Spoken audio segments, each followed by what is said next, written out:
it will be on our website, resilienceforDairy.eu, where you can share it or relook it if you need some more information. There also you can find the webinars we already had around the different topics.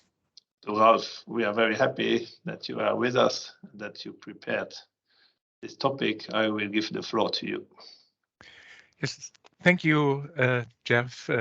Dear listeners, welcome also from my side. Jeff, just to check, the screen is like it should. I just talk.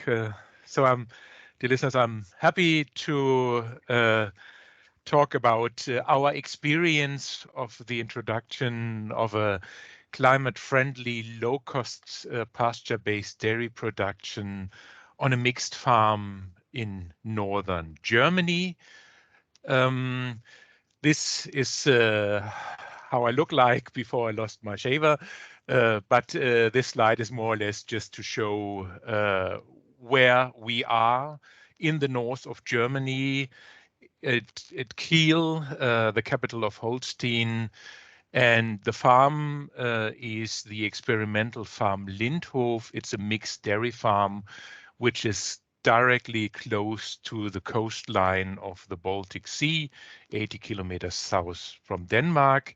I'm a senior researcher in forage production, grass and forage production, a little bit also with focus on organic farming and environmental friendly farming as it is introduced. There's of course a background why university offers a whole farm for improving the environmental friendliness of a whole research farm. And that's what I wanted to present to you in the next two slides, the introduction. Recent intensification in European agriculture production is accompanied by serious environmental trade-offs, questioning the sustainability of current specialized production systems for both all arable cash crops and animal products. These I see as the following the current challenges in intensive agriculture. We have a high demand for external resources. There are complaints about reduced biodiversity. In a lot of regions, there are high N and P surpluses, and there are increasing social demands with respect to animal welfare. And of course, the topic of this talk tells about it. There are climatic impacts of agriculture we have to be aware of and we have to reduce. I'm focusing on a mixed farming system, and this is why this is based on that several authors recommend a paradigm change from highly specialized production systems back to integrated crop livestock systems in order to increase diversity of land use and resource efficiency as a strategy to enhance sustainability and to reach the environmental protection goals we have or also the politicians have. And many studies indicate positive environmental effects if we combine plant and animal production, as I mentioned before. This is due to improved C and N cycling among the subsystems, and consequently, a lower demand for external resources is there. Thus, lower N and P phosphate surpluses can be attained. And several studies found positive effects on soil organic carbon with increased rates of climatic relevant CO2 sequestration in more diversified crop rotations. And what do the agri-policy wants from us. There is high pressure, at least on us German farmers. German Climate Protection Act wants neutrality with respect to greenhouse gas emissions by 2045. And that means that our German farmers have to reduce their emissions to an amount of 56 million tons, where we are quite far from. We all have to face the farm to fork strategy, where we want to improve and making European food systems more sustainable. And we still have, of course, to guarantee food security, but also sustainable production. And that means we have to reduce the input of chemicals, synthetic pesticides by 50%. The nutrient losses should be reduced also by at least 50%, and the fertilizer use at least by 20%, but still maintaining soil fertility. And we are still, at least in Germany, struggling with the implementation of the national level of the EU Nitrate Directive, the European Water Framework Directive, and the EU Marine Strategy Framework Directive, as well as the national emission ceilings, for example, for ammonia. So I hope that in the following I can present you some solutions from our system, or some convincing solutions for you. For me, they are convincing. And our starting point, and there is the picture of our first cow, under the temperate conditions of Northwest Europe, ruminant-based integrated crop livestock systems are considered as a strategy towards ecological intensifications. And with all the climatic debate, we have to be aware of that cows are able to transform non-edible organic matter, such as grass, catch crops, and byproducts to high valuable protein. And pasture is considered a cheap and environmental friendly forage source. There are lots of studies, very convincing results from Ireland, and therefore I choose this slide, where on the left side, grazed grass per Irish forage unit. I don't know how it's really is, it's named in the full length, is 3 times less than the costs from maize silage, and it's 5 times less than concentrates, of course, the given situation in Ireland. But we think that here at Schleswig-Holstein, we have some common climatic advantages to look a little bit more about on grazing, because grazing is cows on grass, the number is declining. And of course, it is pasture is also considered an environmental friendly forage source. It's not always the bumblebees and the bees and the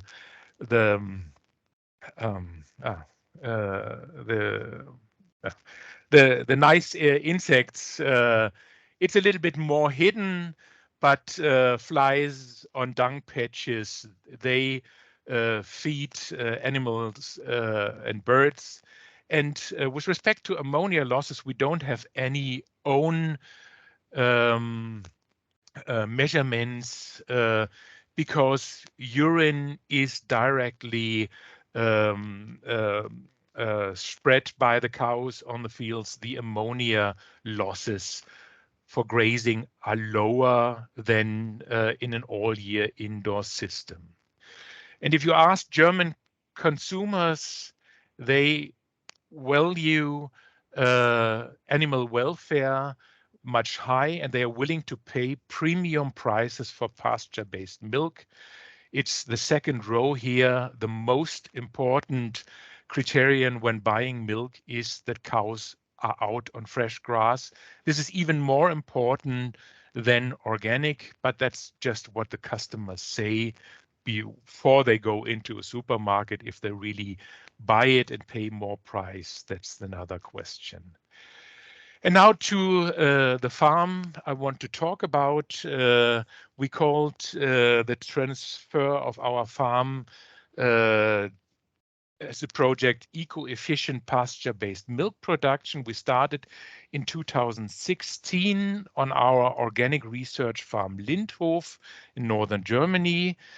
The project focuses on a whole farm approach to analyze the potential of pasture-based milk production on grass clover lays, and this is a little bit a difference to the Irish examples I already mentioned, here to strengthen sustainability of an organic arable crop rotation.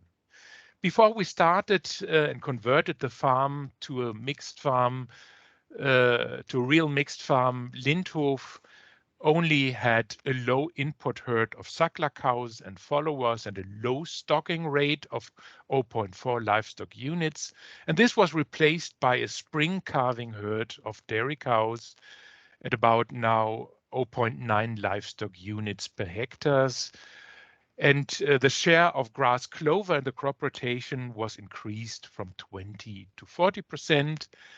And of course, we are expecting advantages also for cereal production. Here I illustrated it with pictures of 2 wheat fields in 2018. The left one was typical when we did not have as much animals there on the farm, where grass clover was just 1 year out of 5 in a crop rotation.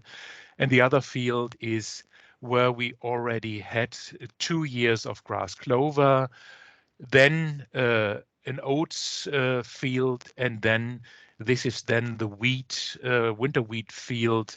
You can see a difference, less thistles, a more healthy green color. So we are expecting big advantages also for cereal production. I've shown you where we are. To introduce the farm, the production area is around 160 hectares. We are in that favorable condition that 111 hectares of arable land are very close or around the milking parlor. We can call it the milking platform. There in between, there are around 7 hectares of permanent grassland, which we use intensive. And quite a bit far away, we have wet permanent grassland with management restrictions around 42 hectares, but they are not usable for dairy cows and replacement heifers, but they are used on the farm. As I will explain, it's around 100 dairy cows on around 50 hectares of grass clover lays, plus 2.2 times 20 replacement heifers, which gives a replacement rate of around 20% per year. And there will also be born each year 30 beef heifers when we cross our jerseys with Angus. They also stay on the farm, but they replace suckler cows on this permanent grassland with management restrictions, and they never receive any concentrates, but that is a different story. We have an evenly spread precipitation of around 785 millimeters per year, a moderate temperature of 8.7 degrees, and the soil type is sandy loam and loamy sand, just to explain a bit. And the system has the focus for maximization of milk production from grazing. at a reduced input of concentrates. We are feeding around 770 kilograms of concentrates to the cows. This is an average of now the 8 lactations. As explained, we are grazing 2-year lasting multi-species grass clover. They are consisting of perennial ryegrass and white clover, but also red clover, bird's foot trefoil, chicory, lanceolate plantain, and caraway, so multi-species lays. We tried to copy as good as we could the Irish-inspired rotational grazing system, but here definitely after each milking, allowance of fresh grass based on plate meter readings. And we try to start grazing as soon as possible from beginning of March, and then usually to mid of November. The last 3 years we ended by the 1st of December. Like in Ireland, we focus on seasonal spring calving from the end of January to the mid of April. So the first 15 calves of this year are born. We started this project with very fertile jerseys. We knew the experience from Ireland working with crossbreeds or their synthetic breed EBI, but we were not allowed to import heifers from Ireland to Germany, but we were allowed to start with jerseys we could import from Denmark, and then starting our own crossbreeding program. Also with respect to the carbon footprint, interesting, but very necessary for the system. First calving at an age younger than 24 months, and it's an organic farm, no additional fertilizers.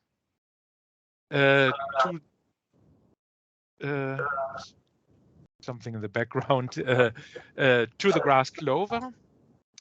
And part of this system is that all manure is transferred to the arable crops. So no slurry is spent on grass.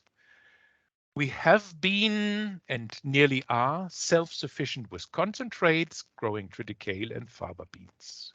That's the system, but I will show a few pictures.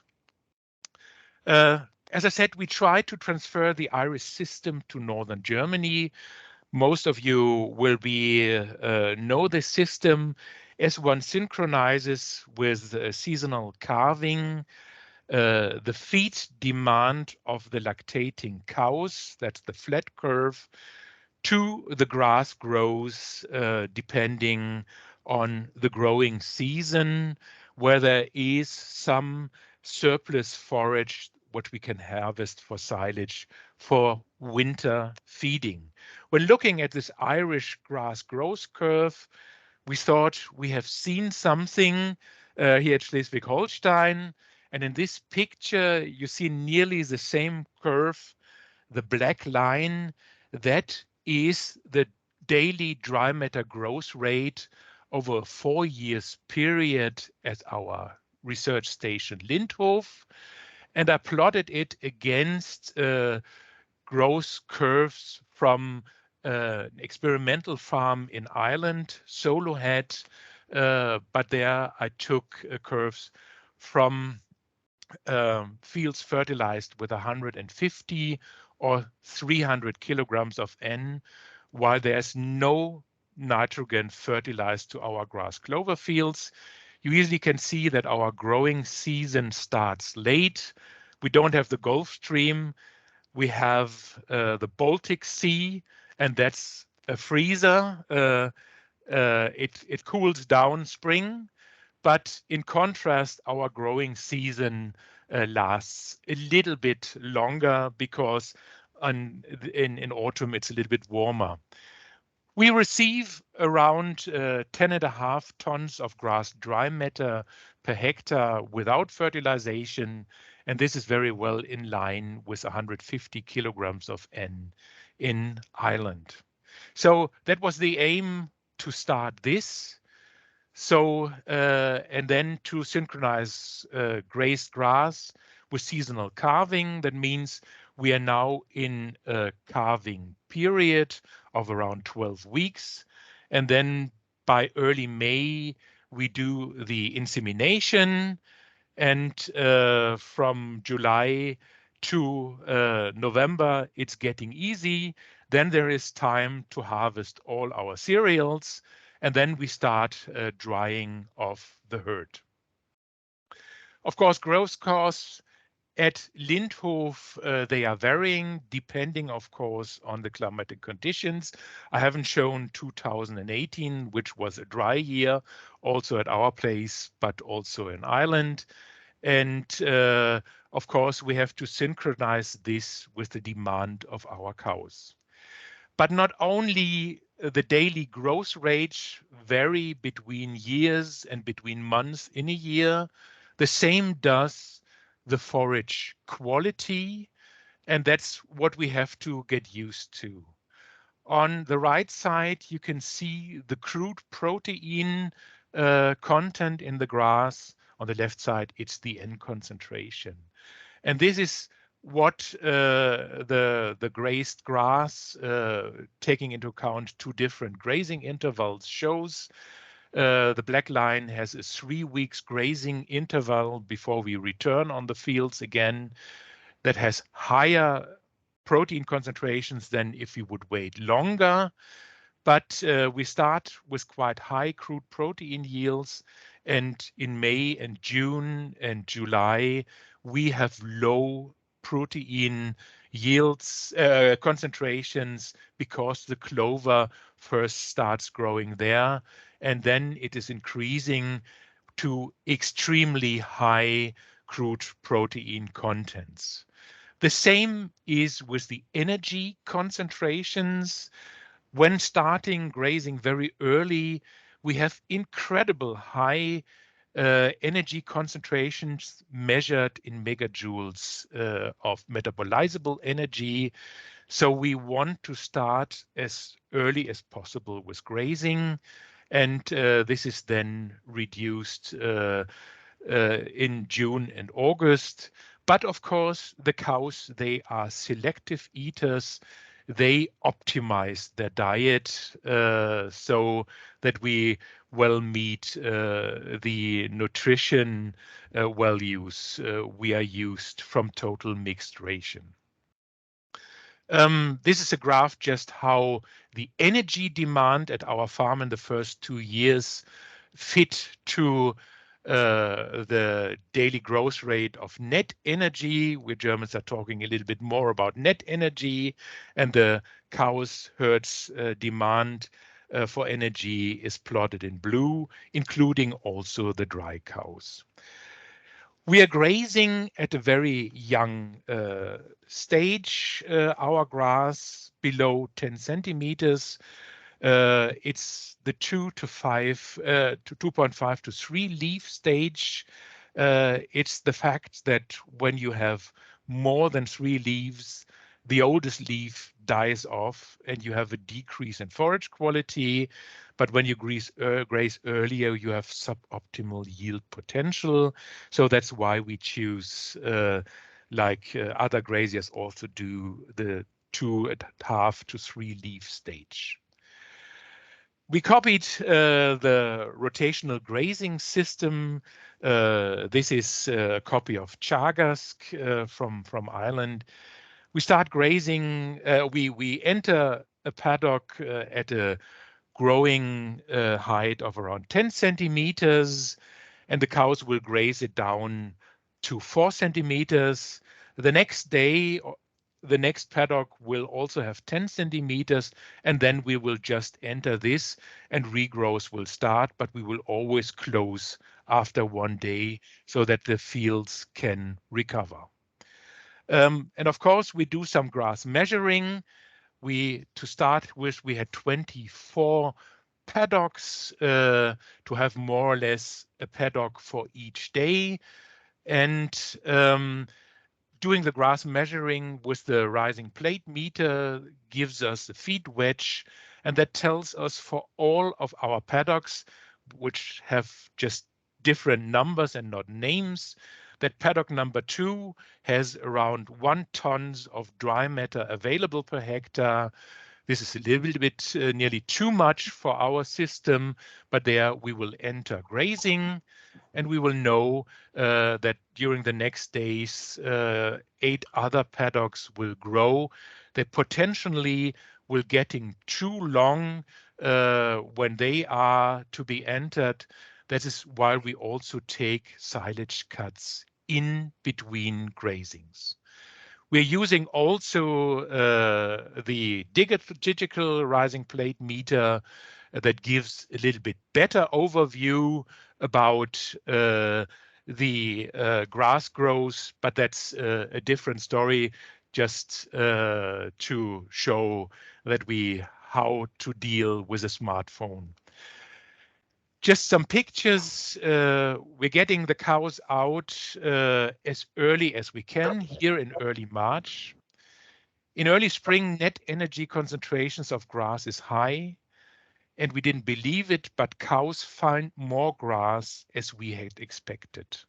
And early grazing of all paddocks is supporting tillering and sward density.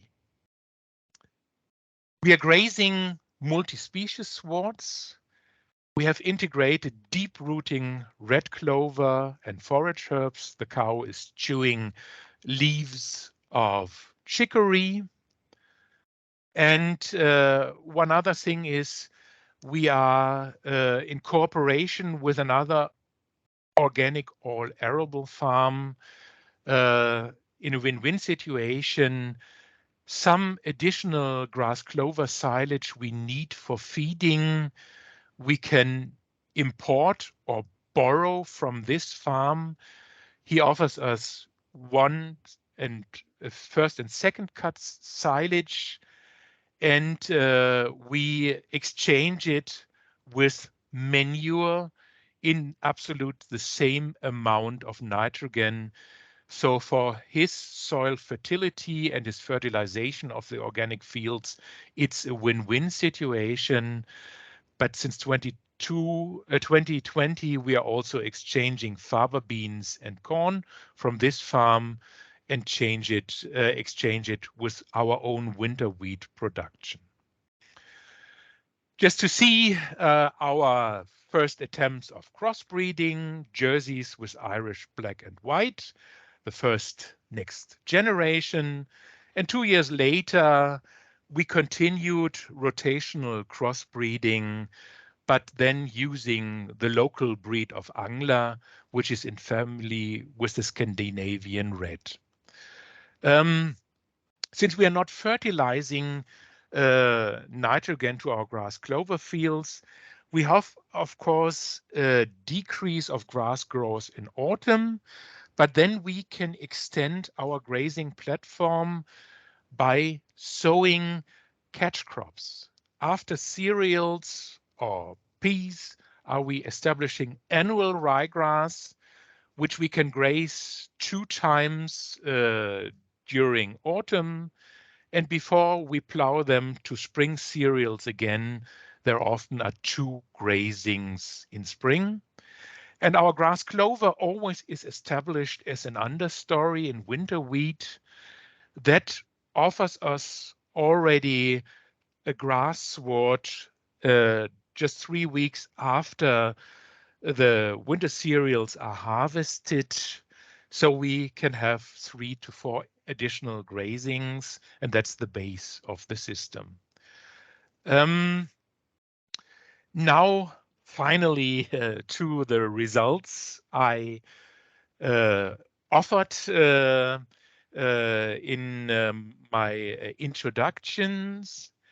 I would like to present you some production parameters, economic results, the nitrogen balance of the experimental farm Lindhof. And since we have no right comparison, we took the results, comparable derived results of 360 dairy farms that are fully evaluated by the Chamber of Agriculture of Schleswig-Holstein. They are not the worst farms in Schleswig-Holstein, but in contrast to Lindhof, these farms feed mainly all year indoor, keep mainly Holstein Friesians, some red Holsteins dual purpose, and some have the Angeln cattle. A small minority of this group of 360 farmers are also organic, but the majority is conventional. And we base the following results on the branch accounting of milk production. And when I use these abbreviations, SH is Schleswig-Holstein, ECM is energy corrected milk, MFA is main forage area, and branch accounting is BZA. I filled it all in one table, and where we have the parameter on the left side. The unit, the parameter, is measured in here in the middle. And then we have the results of Lindhof, of this special economic year, which is from May 2019 to April 2020, and compare it to the average of these 300 and nearly 360 farms. So far, our dairy herd was smaller. We have now around 110 cows, but at that time 94 cows. And the average of a Schleswig-Holstein farm would be 166 cows. When we look at the cows, there's one difference. Our small Jersey cows, they are lighter. They have just 470 kilograms of live weight, while of course the Holsteins and the double purpose Holsteins, they are much heavier. The milk yield, when we look at the energy corrected milk of our cows in the system, is around 7,000 kilograms per cow, while on average Schleswig-Holstein, it will be 9,400 kilograms. So a bit less, and especially a little bit less when you look at the natural milk yield. Of course, this is mainly Jersey milk. We are producing 5,700 liters of Jersey milk, and at a fat content of 5.6 and a protein content of 4%. But interestingly, when you have a look at what such a cow produces per kilogram of live weight, a Jersey cow in our system produces 14.9 kilograms of energy corrected milk, while a high yielding Holstein produces 14 kilograms. So if we could pump our Jerseys up, they will be at the same level. Our concentrate feeding is a lot lower, 0.8 tons. The German unit Deziton hectare-kilo was used here. 800 kilograms of concentrates, homegrown concentrates, in contrast to 2,800 kilograms on the reference.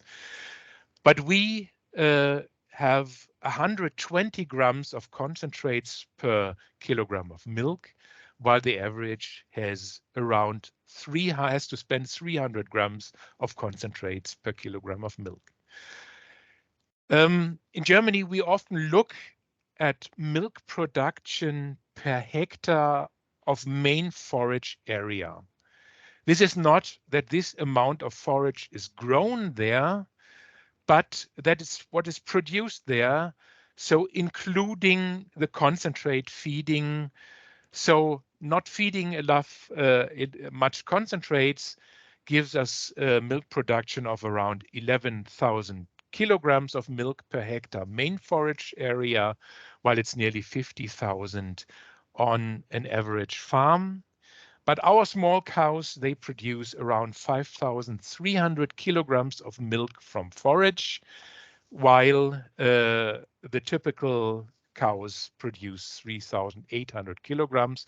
But this is very, very conservative calculated. We can talk about it because the Germans, they always say from the milk yield per kilogram of concentrate, 2 kilograms of milk are produced. They are subtracted, and then this is the milk produced from forage. So maintenance is a problem of the forage.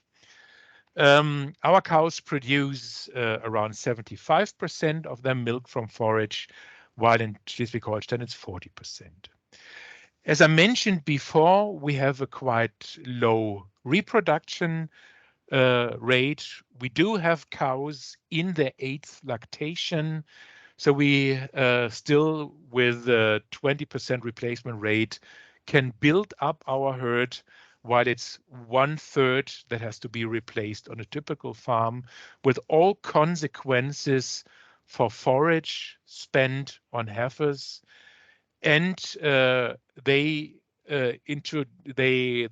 go into our system at a first calving age of around 24 months. At this year, it was a little bit higher than expected. Usually it's below 24 months, but very much below that of the average farm. Our calving interval is very fine. It fits to the system. It's below 1 year. For us, it's important. For the conventional farmers, it's not that important. It's higher. Looking at costs for veterinary medicines and hoof care, per kilogram of milk, our system is a little bit cheaper, especially we don't spend any money on hoof care. It's like a pocket knife on small jerseys. No, they have very, very hard hooves and they fit to the system. The total feeding costs in our system are around 16 cents per kilograms of energy corrected milk. And this is 6 cents lower than the typical conventional farmers. We spend quite a lot for forage because of the high intake of forage, but less on concentrate feed costs. But we have to take into account this is organic concentrate feed. This is 1.7 times more expensive per kilogram than the conventional one. But the mineral and fertilizer input is 0, while a typical farm would use 100 kg of mineral fertilizers. And the end balance per hectare of mean forage area also of our systems is high. It is positive. It's 88 kilograms of N per hectare. And of course, it's nearly half of that of the conventional farms. But it could be critical if we would be a specialized dairy farm. We don't see it as very critical because when we see this 88 kilograms of N surplus per hectare of forage area, we export all manure to the cash crop area, 60 kilograms per hectare, plus on top the crop residues of the grass clover when they are incorporated and plowed to cereal crops. And in the end, on the arable area consisting of forage and catch crops, the N surplus is 18 kilograms. This is very, very fine. We know that we have some nitrogen leaching, which has to be replaced, which is unavoidable. But we also build up soil carbon, organic soil carbon, and that needs also a surplus of N. There will be one more slides with respect to forage production costs. At Lindhof, we don't have this deviation of cut grass clover fields and grazed grass clover fields. It always is a mixture of pasture with 1 or 2 silage cuts taken strategically also in between, while the conventional farmers, traditional farmers, more or less have grass silage and maize silage. And there are their energy yields in German units of net energy, and there are the crude protein yields per hectare of these systems. But the total costs in our systems, including baling silage, they are much lower than of the traditional system, and that allows us to produce forage energy much cheaper than the traditional systems, and of course protein much cheaper than they can. And now on top, when we spread the slurry to our cereal fields, we can see, since we developed to a mixed farm, an increase of the cereal yields by 25%. Of course, the cereal area was reduced, but on the remaining fields, because of having more grass clover, and definitely with this type of milk production, we are earning more money per hectare of grass clover and milk than with organic cereals. But the charm of the mixed farming is that we reduce the environmental load. So this is very fine for us. And now to a few more environmental parameters before I stop this presentation. We looked at greenhouse gas emissions. We also look at nitrate leaching. Since we are an experimental farm, we use ceramic suction cups where we can check the nitrate content of the leaching groundwater. We measure N2 emissions with the closed chamber method. You will see the results aggregated. When looking at nitrate leaching per hectare in kilograms of N, these systems are very, very stable. I have different fields from permanent grassland just cut to second year of grass clover, mainly grazed. But since it's grass clover, it's self-regulating. Is there nitrate surplus? The clover stops fixing additional nitrogen, and that's fine. And since we are only spring plowing, there's not much nitrate leaching after incorporation of the grass clover. I will present you in a minute the product carbon footprint, where we also took into account other sources of greenhouse gas emissions, even though we self-measure with the SF6 method methane production parallel to eddy covariance stations, where we also can measure this, but that's a more theoretical part.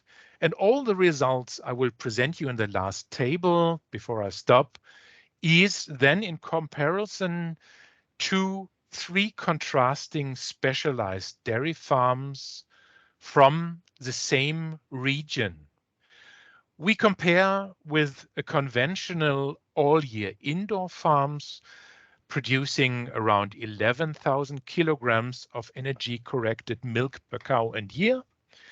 Then with a conventional farm with restricted grazing, with a production of around the average of 9,500 kilograms of milk, and another low input full grazing farm on permanent grassland, somebody who really has copied the Irish system. but under German conditions, maybe not that high dry matter yields. And I filled it all into this last table I will present you. This study is independent from that I presented you 2 slides ago. It's in reality 2 years older. So milk yield at Lindhof was lower than per cow, 200 kilograms less, while we compared to the situation I presented you, have increased yields again since all cows are getting also older.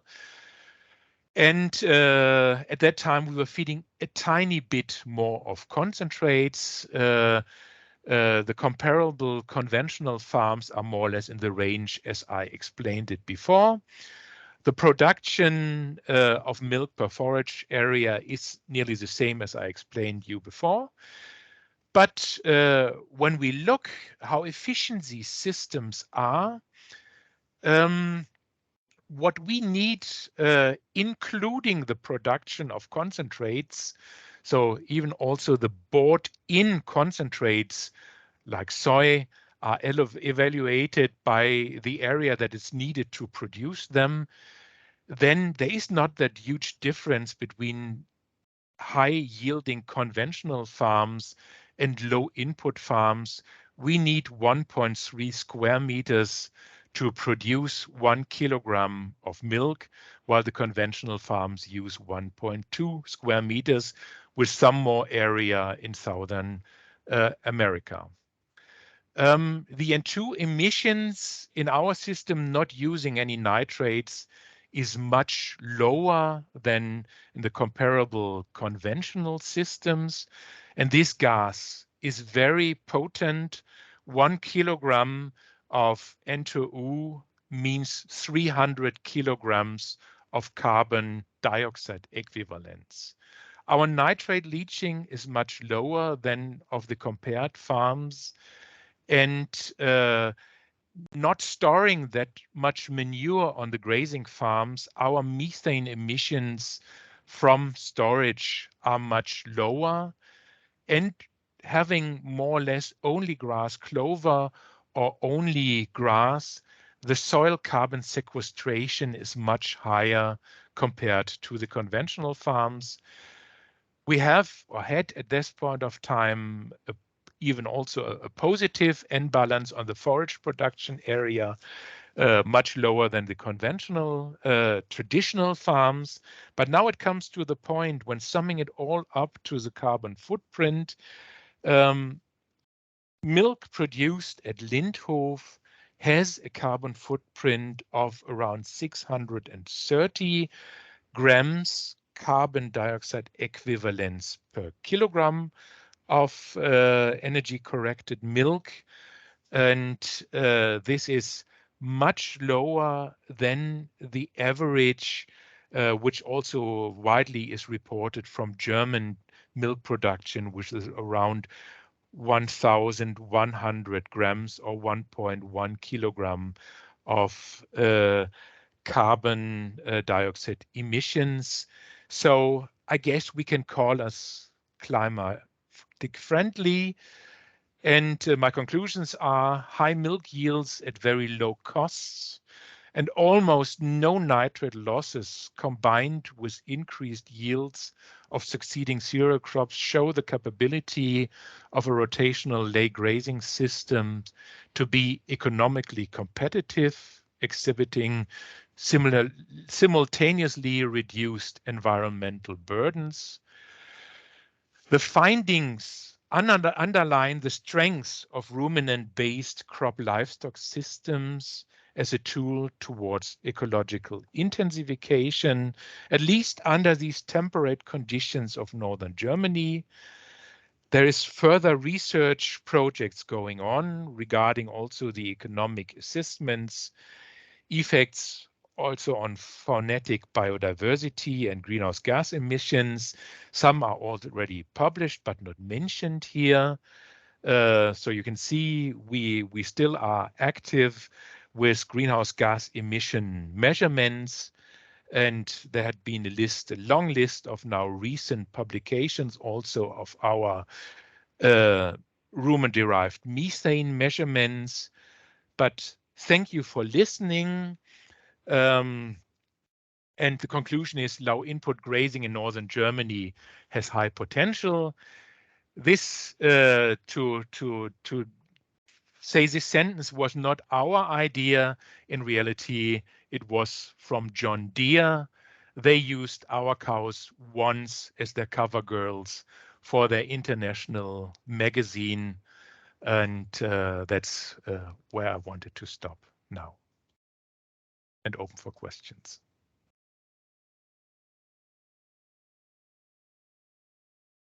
Thank you, Ralf, for this very interesting presentation.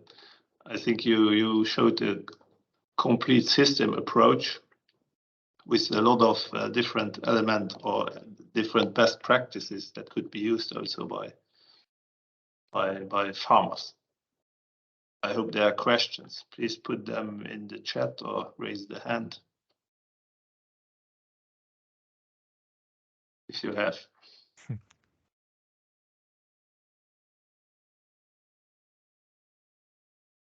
It was complete, it seems. Maybe, yes.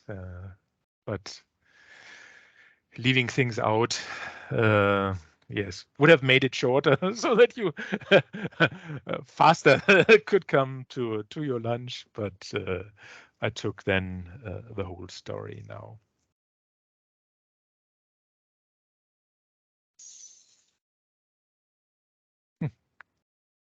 No questions. So what? Maybe if you send me the presentation, I will put it to the web page of the project, and people can have a look. Yeah, Jason wants to ask a question. Yes. Yeah, thank you, Ralf. That was extremely interesting. Just wondering, have you, out of interest, looked at soil carbon to track what it's been doing over the last while in your system, and the difference that the organic lays and the herbal lays have made to that? It takes a lot of time to see this. We have published a bit on it. I also might have somewhere in the background some slides. So what we did in 1997, I started soil sampling at 55 spots on that farm, and we are still following it. Next year there will be results, and I guess there is more, definitely, because it was always our experimental area that had the best wheat fields, and we hadn't changed the system there, but now it's the fields on the farms. But definitely this combination of lays, deep rooting legumes and herbs, and of course of the manure in our permanent systems, this increases soil carbon, and we have published some things of it, but the whole story that will follow. Thank you. There was one. There's one in the chat, Ralf. Where you are crossing with EBI and not selecting Jersey Bulls of New Zealand. Yes, that's a good question. Our idea so far is maybe we are still too young or still too much in love with. No, now I have missed the word of cross breeding, when the following generation is better than both singles. I just missed the heterosis. The heterosis effects. We just thought for our systems that this EBI cows would fit very well. We were not allowed to import them, even if we had ordered them. And then we just thought we started with the beginning, and being inspired by the Irish colleagues, it was clear we had to choose this. One interesting thing is that these Danish high-yielding jerseys, we have quite a few of them in their 8 lactations. They work. You've seen our average yields in these systems, they are higher compared to the average of Ireland. It's a little bit a different system here. But there are still so many of these original jerseys left that there nearly is no space for others. We really can't even tell about the results we have received with this crossing, but we are always open to new ideas. We are happy with this system.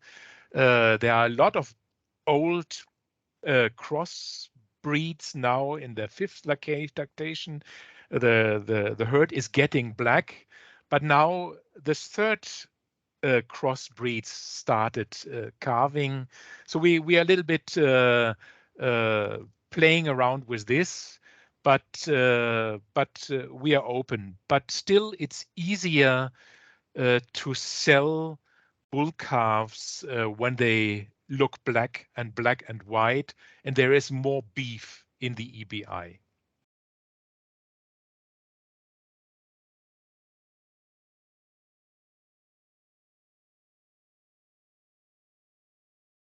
And that's also why we took this local breed, the Angeln breed. They are a little bit heavier, a dual purpose breed now. And I also would have been convinced that the old German Holsteins, before they became to HF in America and returned to Holstein, that they would have fit perfectly into this system. Or the dual purpose red Holsteins, which still are to find here in Germany.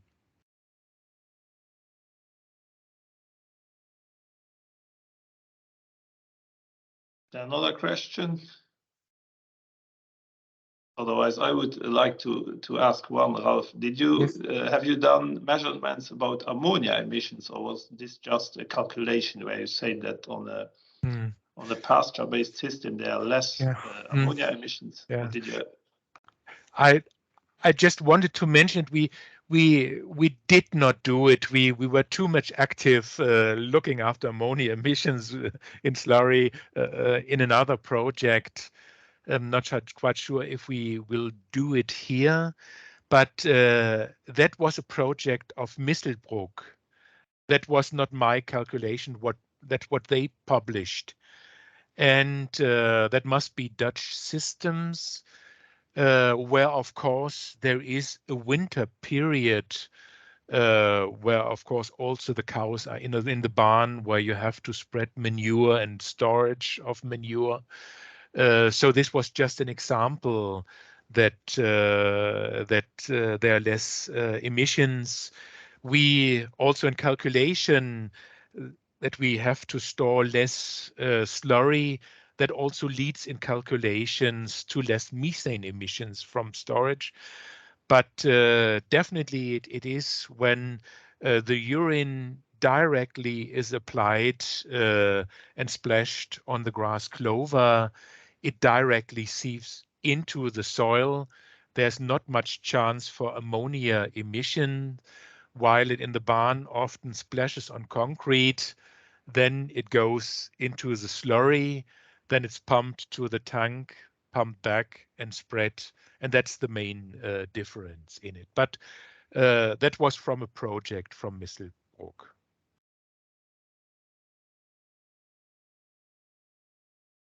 Because it seems that if you have an overall surplus of 18 kilograms per hectare on the overall farms, there cannot be much losses. If you say that you have some nitrate losses, ammonia should go to zero. Yeah, but that's the fact. It's always combined with the process. when it's splashed, it's there. That's a little bit independent of the calculation. There we have not subtracted it from this. The N balance is of course polished by that way that the arable cereal production has a negative N balance, but it's rotating on the same fields. So this N balance, which in the more recent period also was 88 kilograms per area of main forage area. I was just missing, is not separated from, not physically separated from the farm's arable area. It is just rotating there. And the main input is, of course, nitrogen fixation, which we have calculated by the model of Jensen. Some of you might know it. I know it very well because I'm co-author in it. This is also used in Denmark. And then we have a nitrogen input, which is really good fitted to grazed fields. But it is still not the whole nitrogen balance of the farm. This is more or less of just the intensive grassland and the arable land. As explained, there are also 46 hectares of low input wet permanent grassland with nearly no clover on it, with only heifers on it grazing. I have excluded them because it's a real branch of their own. Then this area also has a kind of negative N balance, and then the whole farm would be negative. But it's completely separated. The heifers there, they earn their money with carrying nature and producing some beef. And of course, because of the subsidies that gets.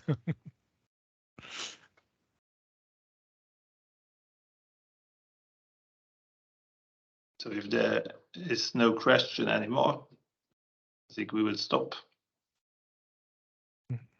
I will stop the recording, put it also for those who want to relook back on our webpage. Thank you, Ralf. Okay. Maybe we can announce that in 2 weeks we will come back with more details on clover grassland. Maybe you can say a few words about what you will present in 2 weeks. Yeah, there was a small gap to fill in our series of webinars, and then we decided to use the same person again, and then I would, in a more wider perspective, talk about the potential of grass clover based forage production, not only focused here at Lindhof, but more under the conditions of Schleswig-Holstein. And Jeff will announce this. I already submitted a title for it, and he will circulate it. So there you are pretty much free of grazing grass clover. Then it's more or less making yields of grass clover in crop rotation the traditional way. Thank you, Ralf, and see you soon. If you want to have more information, I put our address to the chat. Okay, then I say thank you for listening, and hopefully see you soon.